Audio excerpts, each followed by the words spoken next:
Hi, this is Vince at Discount Inboard Marine. Today we're just going to run through a couple of things on electric low pressure fuel pumps. These are pumps that Indmar Marine used, Pleasurecraft Marine used, and Pleasurecraft used them on their fuel control cells earlier in their production. And this is the Pleasurecraft Marine that was used on the fuel control cells in their GT40s. It had a connector on it and so forth. That pump is no longer available from PCM.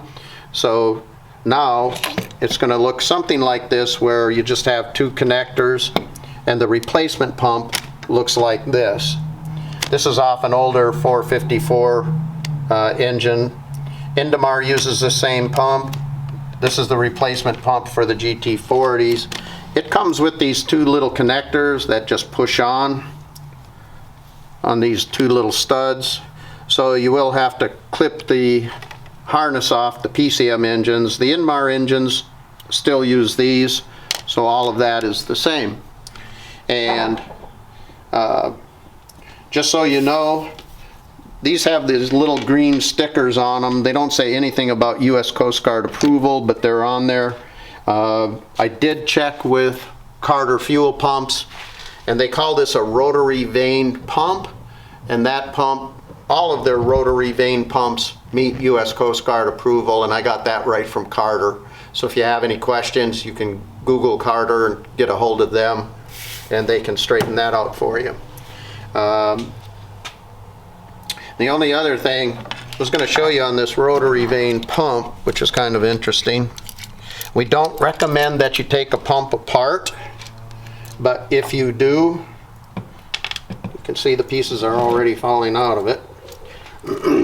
Sometimes when you have some problems, if you take the studs, there's three little studs that hold this all together, you take those studs off,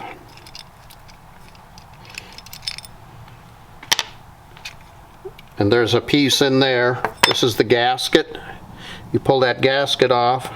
These are the vanes, and you can see these already fell out, so you just stick them in there. There's no right way or wrong way, and they go in there. This little pump spins around, those vanes come out, and it all works. Also, in this pump, you will see a little metal screen, and it can be a little bugger to get out.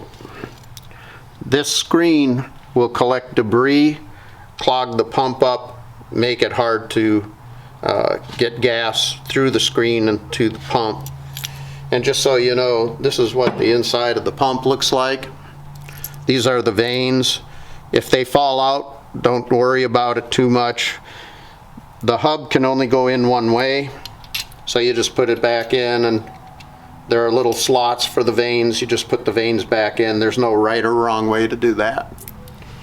If you have any questions at all, let us know. 803-345-0996, extension 3. My name is Vince, and let us know if we can help. Thank you for your time, and hope you have a great afternoon.